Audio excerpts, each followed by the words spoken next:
There is a moment that happens to you several times a week, and you have never once named it correctly. The phone lights up. A single line of text from a certain person, a certain kind of message, and before you have decided anything, before you have even finished reading the words, something in you drops. Your chest tightens. Your breathing changes.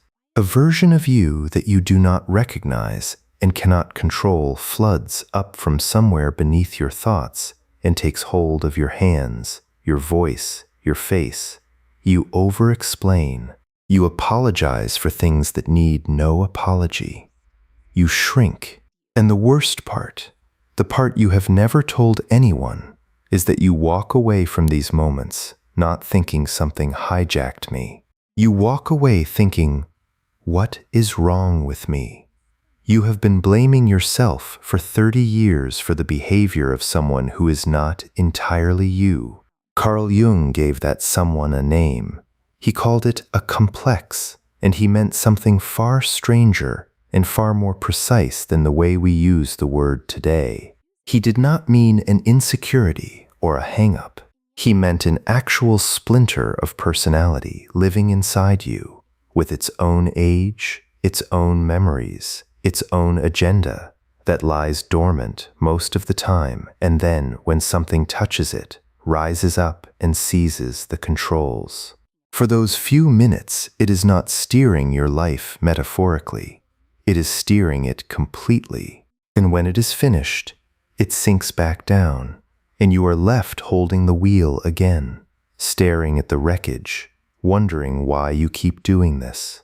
By the end of this, you will know how to feel the takeover beginning before it finishes, how to recognize the exact temperature change in your body that announces it, and how to name the thing out loud in the half-second before it runs you.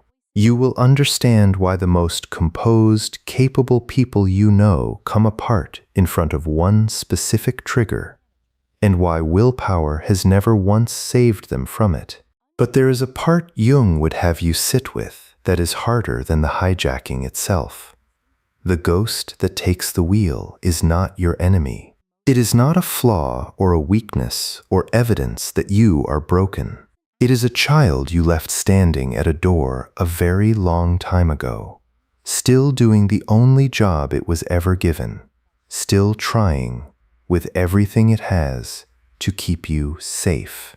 Before I take you down into where that child lives, sit for a moment with how often this happens to you and how alone you have felt inside it. Because most people carry one of these ghosts their whole lives and never meet another soul who admits to the same thing.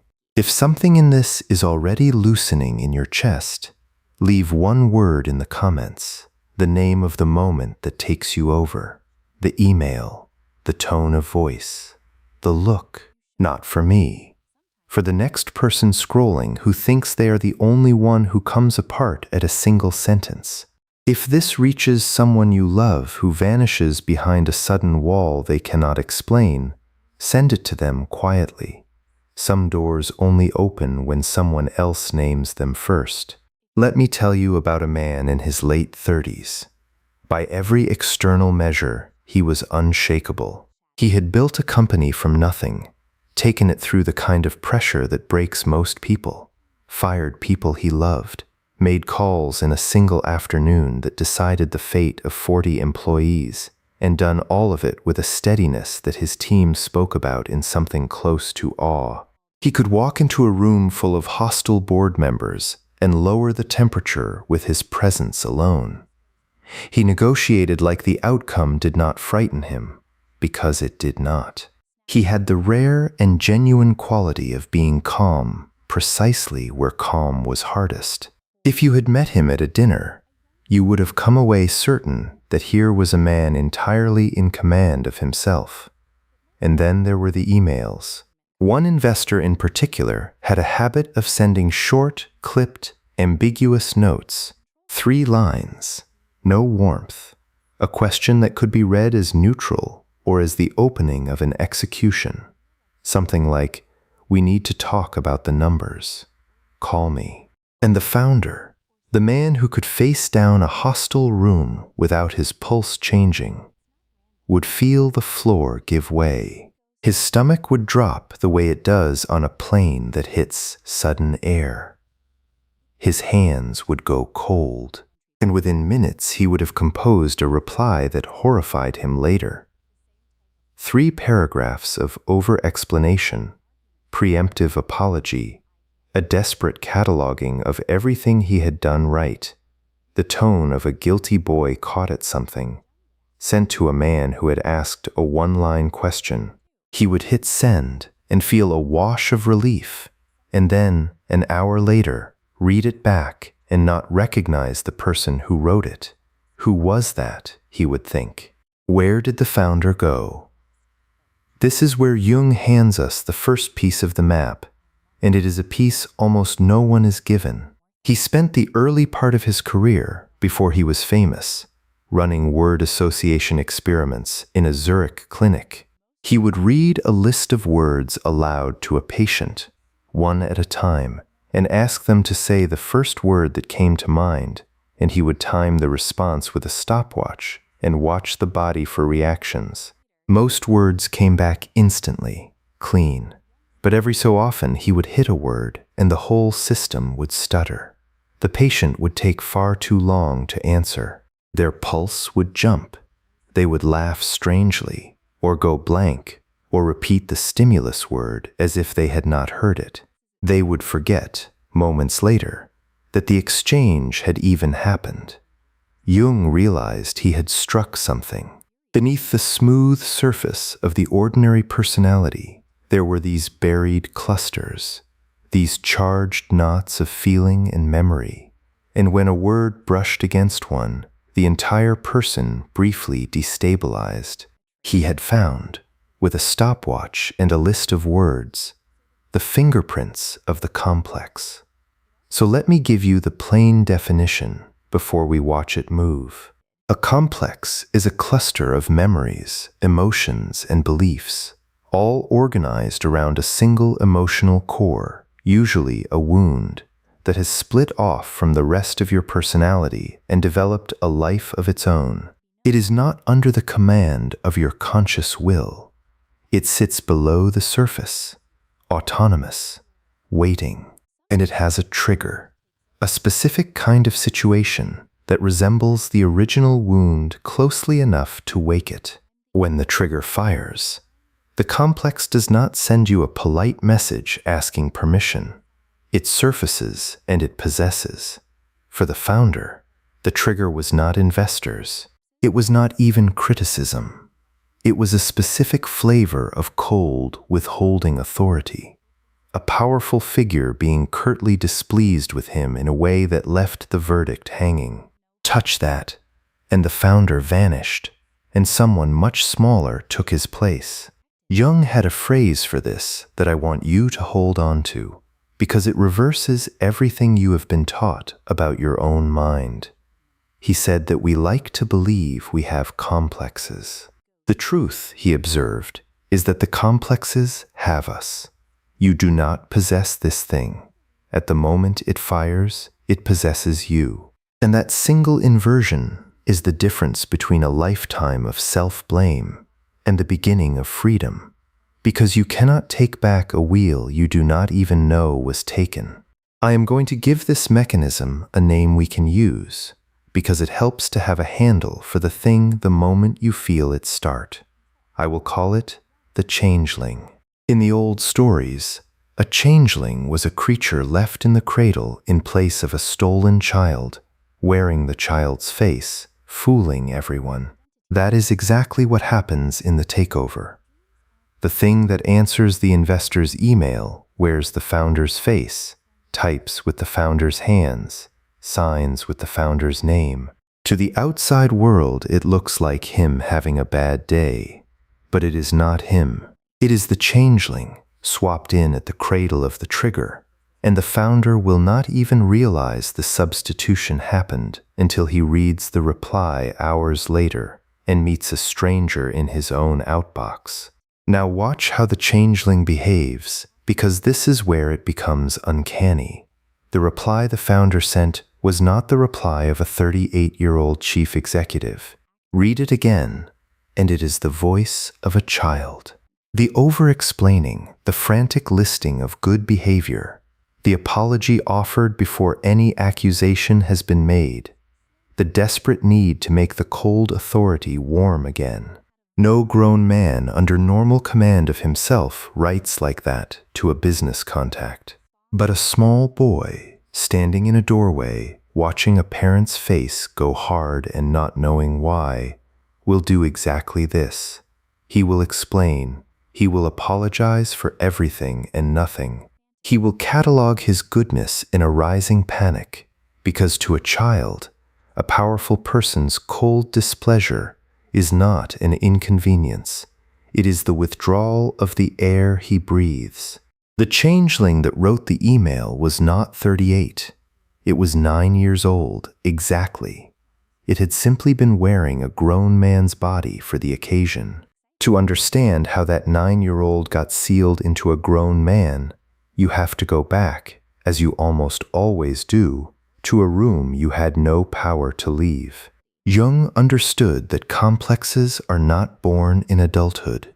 They are forged in childhood, in the moments where something happened that was too large for a small psyche to digest. And so instead of being processed and absorbed into the ongoing story of the self, that experience split off, intact, frozen, and went underground to live on its own terms.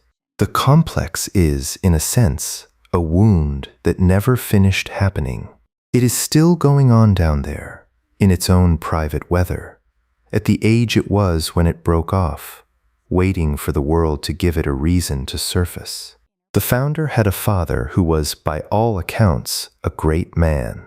People admired him. He was successful, principled, formidable. The kind of father a boy is proud to have, and his love, when it was present, was the warmest thing in the world. But it ran on a switch, and the boy never learned where the switch was. Most of the time, the father was simply absent, working elsewhere. And when he turned his attention to his son, it came in one of two forms. There was the rare golden approval, a hand on the shoulder, a well done that the boy would replay for weeks. And there was the cold front, a sudden displeasure that arrived without explanation, a curt sentence, a turning away, a silence that could fill a house for days, and that the boy could never trace back to a cause he understood. The boy learned to live as a meteorologist of his father's moods, scanning constantly for the first sign of the cold front, because when it came, his whole world went dark, and he did not know how to make the sun come back. So the boy ran the only experiment available to him. When the cold came, he explained, he apologized. He performed his own goodness frantically, anything to thaw the front, anything to bring the warmth back. Sometimes it worked, often it did not, and he would lie awake cataloging what he might have done, drafting and redrafting the apology in his head, certain that if he could only find the right words, the right tone, the perfect arrangement of remorse, the father would soften. That nightly drafting, that desperate composition aimed at a powerful, withholding figure whose verdict hung in the air, is the exact behavior that the 38-year-old founder would one day perform in front of an investor's email, word for word, posture for posture, across a gap of 3 decades. The complex had not aged a day. This is the part that is hard to forgive yourself for, so let me reframe it before it lands wrong. The boy did not develop this pattern because he was weak or foolish. He developed it because in that house, with that father, it was the most intelligent thing a small person could possibly do. Scanning for the cold front was not paranoia, it was survival. Drafting the perfect apology was not neurosis. It was a child doing genuine, sophisticated emotional engineering with the only materials he had, trying to keep alive the one source of warmth and safety he could not live without. The complex was not a defect. It was a rescue operation mounted by a 9-year-old that succeeded. The tragedy is not that he built it. The tragedy is that no one ever told the boy he could stand down. The rescue operation never received the order to end. It is still running. It will run untouched until someone goes back down and finds the child and tells him the war is over. And here is what makes the complex so much more dangerous than an ordinary bad habit. It is autonomous. Jung was emphatic about this, and it is the single hardest thing for the rational mind to accept. A complex behaves, for all practical purposes, like a separate personality living inside you. It has its own point of view, its own emotional logic, its own set of memories that it draws on, and crucially, it can act without your permission and even against your will. You can know with total clarity in your calm and reasonable mind that the investor's email is neutral, that you have done nothing wrong, that the appropriate reply is one cool line. You can know all of that. And the moment the changeling surfaces, all of that knowledge becomes irrelevant because the part of you that knows it is no longer the part holding the wheel. This is why willpower fails. Willpower is a tool of the conscious ego, and the complex operates from underneath the ego, in a place the will cannot reach by force. You cannot think your way out of a flood. You can only learn to feel it rising in time, and then climb deliberately to higher ground. Jung discovered something even more unsettling about how these splinter selves operate, and it explains the strangest feature of the founder's experience, the way he would forget. He noticed in his clinic that patients often had no memory of the moments when a complex had taken them. The disturbance would happen, the long pause, the spike of distress, and then it would close over like water, and the patient would carry on as if nothing had occurred. The complex protects itself by editing the record. This is why the founder could write a reply that horrified him and feel, in the moment of writing it, nothing but the urgent rightness of it. The horror only arrived later, when the changeling had submerged again, and the founder returned to the controls and read what had been done in his name.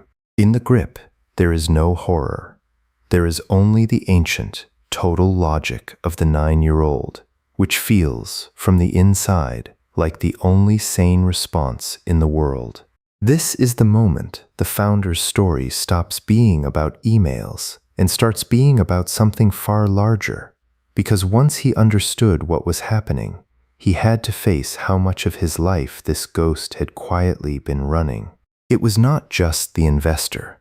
He began to see the changeling's fingerprints everywhere, in patterns he had never connected.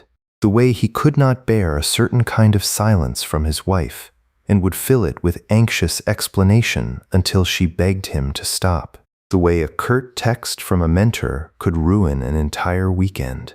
The way he had, over the years, slowly arranged his whole professional life to avoid that one specific flavor of cold authority, choosing partners and investors and board members not by who was best, but by who felt safest, who was warm, who would never go quiet on him. He had built a multi-million-dollar company, in part around the unconscious project of never again standing in a doorway watching a powerful person's face go cold. The 9-year-old had been making executive decisions for years, and the founder had been signing them, believing they were his. And this is where the cost stops being abstract, because a complex left unconscious does not simply embarrass you in the occasional email. It bends the entire shape of your life around itself, like a heavy object placed on a sheet, and you mistake the warp for the natural lay of the cloth. The founder had passed on a transformative deal once, years earlier, because the lead investor reminded him of his father, and he had told himself a dozen rational reasons for walking away. He had kept a brilliant but cold operations chief at arm's length for years, losing the benefit of her counsel, because her clipped manner woke something in him he could not name. He had, without ever deciding to, organized his existence into a fortress designed to protect a child from a danger that ended decades ago. Jung observed that what is not made conscious will be lived out as fate.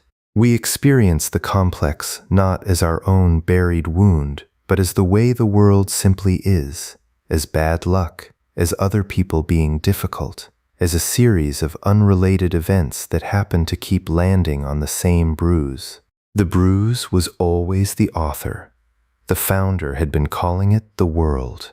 There was one relationship in particular where the changeling had done its quietest and most expensive work, and the founder did not see it until he had learned to see everything else. His co-founder, the person who had been beside him since the first month, the one human being who had earned the right to be honest with him, had a habit of going quiet when she was thinking. Not cold, not angry, simply absorbed, the way some people fall silent when a problem has their full attention. And every time she did it, the founder felt the floor tilt. He read the silence as a verdict forming. He would start to fill it, talking faster, justifying decisions she had not questioned, smoothing over a conflict that did not exist. Over the years, she had slowly stopped telling him hard truths, not because she did not have them, but because every time she paused to find the words, he would panic and flood the space, and the truth she was reaching for would get lost in his reassurances.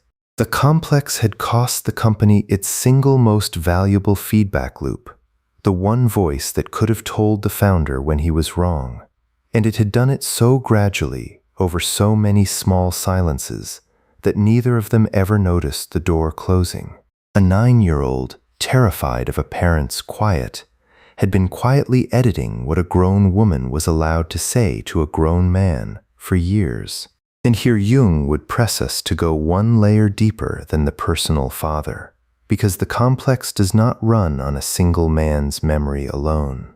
At its core, Jung observed, every personal complex is wrapped around an archetypal nucleus, an image far older and larger than the individual parent who happened to activate it. The founder's complex did not form around his actual father in isolation.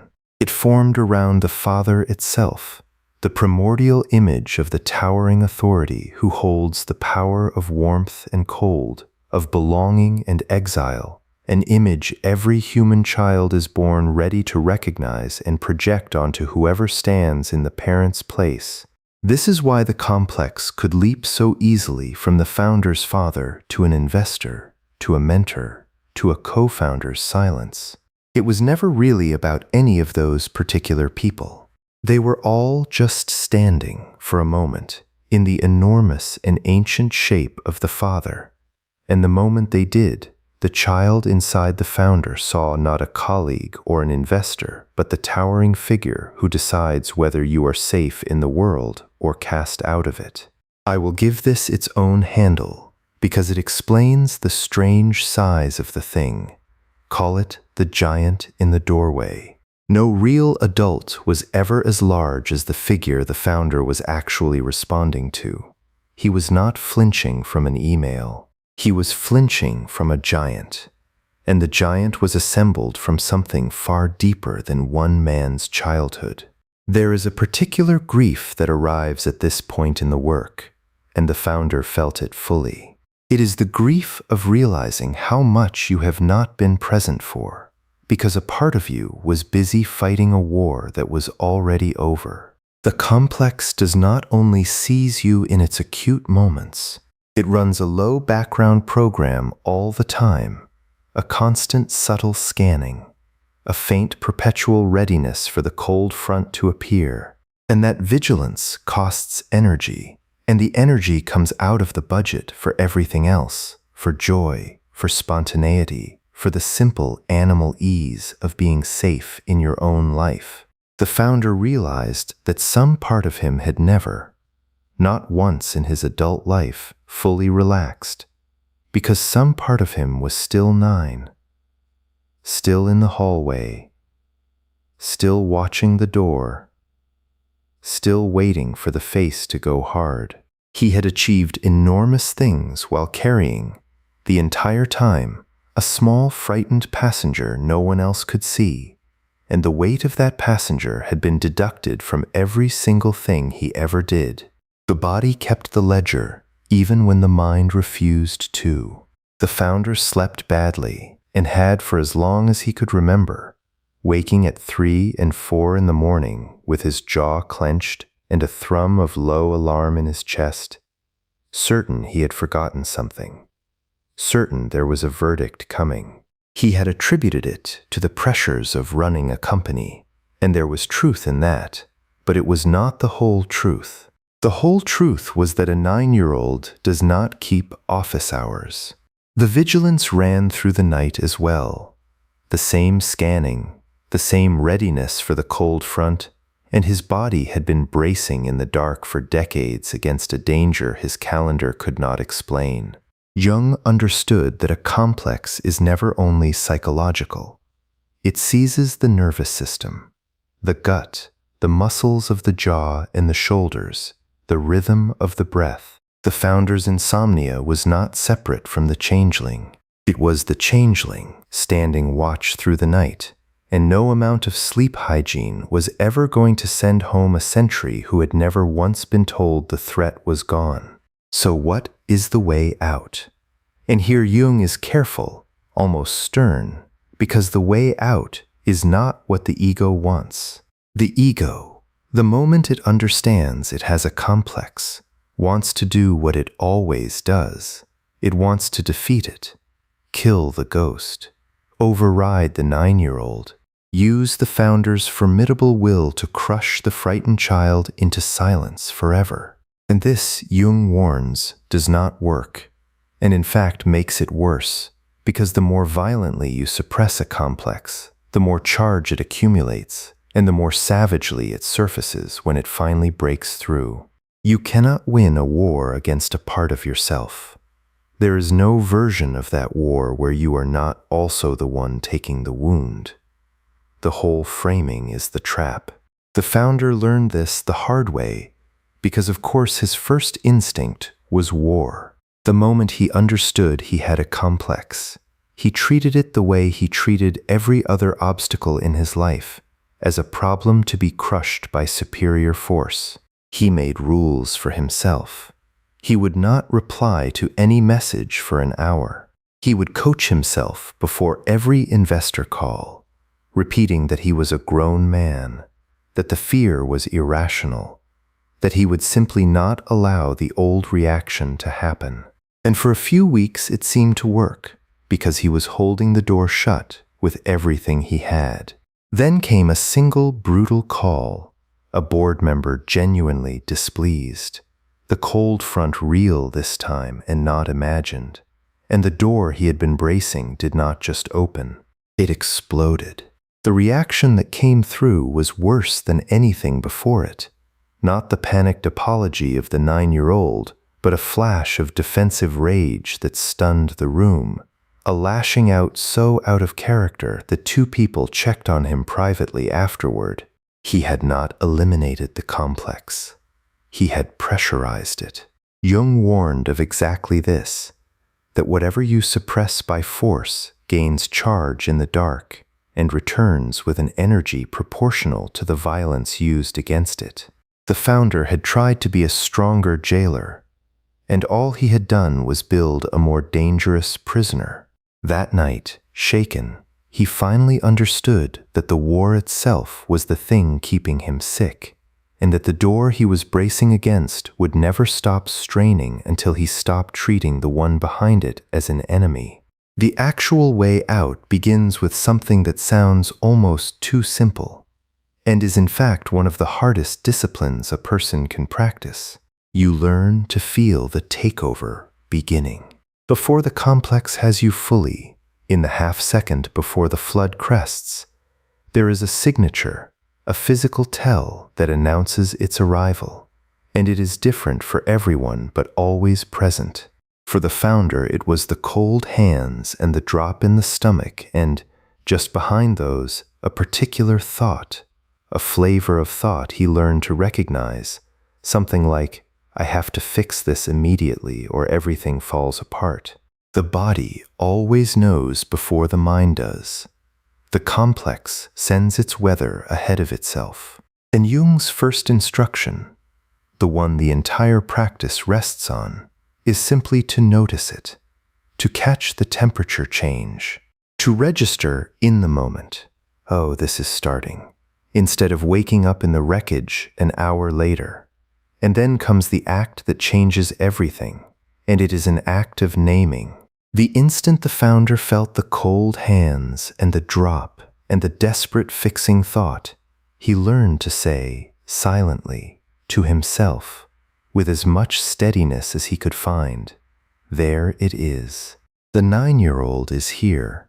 This is the changeling, not me." That sentence does something the rational mind cannot do by force. It creates, in the very moment of the takeover, a sliver of separation between the founder and the complex. It establishes a witness. And the witness is the one part of you the complex cannot inhabit. The moment there is a you observing the complex rise, the complex no longer entirely is you. You have not defeated it. You have not silenced the child. You have simply, for the first time, refused to fully become him. And that small refusal is the whole of freedom. Jung saw that consciousness itself is the cure, not control, not war, awareness. To make the unconscious conscious is to drain it of its power to possess you, because a thing you can see operating in you can no longer operate as you. But Jung would not let the founder stop at mere management. It's simply watching the ghost and refusing it the wheel, because that is still a kind of war, a colder one. The deepest turn in this work, and the one that finally healed something in the founder rather than just containing it, was learning to turn toward the 9-year-old instead of away from him. The complex is autonomous, yes, but it is not malicious. Remember what it actually is. It is a rescue operation that never stood down. It is a frightened child who took on, far too young, the impossible job of managing a parent's love, and who has been doing that job faithfully, terrified, alone, ever since. He does not surface to ruin your meetings. He surfaces because he thinks the cold front is back, and he is the only one who can save you from it. He is not attacking. He is defending, with the only tool a 9-year-old ever had. So the founder began to do something that would have sounded absurd to him a year earlier. When the complex rose, after he named it, he would turn toward it inwardly and speak to it, the way you would speak to an actual frightened child who had run into the room convinced the house was on fire. He would say, in effect, "I see you. I know you are scared. I know this looks like the old danger, but I have it now. You do not have to do this anymore. You can put it down." And slowly, over months, the takeovers grew shorter and less total, not because he had crushed the child, but because the child, for the first time in 3 decades, was no longer facing the cold front alone. Someone bigger had finally come to the door. Someone had finally relieved him of the watch. Jung saw the goal of all this inner work not as the elimination of these parts, but as their integration, the gathering of the scattered, split-off pieces of the self back into a whole, so that the energy once locked in the frozen wound becomes available to the living person. The 9-year-old, met and reassured, stopped being a hijacker, and slowly became simply a part of the man again. His sensitivity, his attunement, his hard-won skill at reading a room, all of it now serving him instead of seizing him. Picture him now, a year on. The investor's email arrives. "We need to talk about the numbers. Call me." And the old weather comes. Because complexes do not vanish, they only lose their grip. The hands go slightly cold, the stomach gives its little drop, the fixing thought begins to form, and in the half-second before the flood, the founder feels it, names it, turns toward the frightened part of him with something that is almost tenderness, and says, "I have it." Then he sets the phone down. He does not reply for an hour, and when he does, he writes one cool line, happy to walk through them, calling you at 3. He reads it back and recognizes the man who wrote it. The founder is still at the controls. The changeling came to the door, as it always will, and for the first time in his life, the founder was the one who answered it. Jung did not promise that the ghost would ever fully leave, and that honesty matters, because anything else would be a lie. The wound that formed the complex is real, and it is old, and on a hard day, exhausted, caught off guard, the founder still sometimes loses the half-second and wakes an hour later in the wreckage of a reply he does not recognize. The difference is no longer that it never happens. The difference is that he knows what it is. He no longer walks away asking, "What is wrong with me?" He walks away saying, "The 9-year-old got the wheel for a moment, and I will go back for him again, the way you go back, again and again, for someone you have decided never to abandon." So return with me to where we began, to that moment that happens to you several times a week, when something in you drops and a version of you that you do not recognize takes hold of your hands and your voice and makes you small. You have been carrying that moment as evidence of your own brokenness. It is not. It is a child you left at a door a very long time ago, still standing his post, still watching for a cold front that stopped coming decades ago, still doing the only job he was ever given because no one ever came to tell him he could stop. The ghost running your life was never a stranger and never an enemy. It was the most loyal part of you, the part that loved you so completely as a child that it took on a burden far too heavy for it and has refused to set it down ever since, because it was never relieved. You do not have to defeat it. You do not have to be ashamed of it. You only have to learn to feel it arrive, to name it in the half-second before it takes you, and then, instead of fighting the child or fleeing him, to finally walk down to the door where he has been standing all these years and tell him the truth he has waited his whole life to hear. The danger is over. You did your job. You can come in from the hallway now. I have the watch. If something in this found the exact door in you, write it in the comments, not as a confession, but as a line you are holding yourself to. I am going back for the one I left at the door. If these descents into Jung's psychology are giving you back pieces of yourself you had exiled, follow along, because the next door we open leads somewhere most people spend their whole lives refusing to look. Thanks for watching. See you in the next dimension.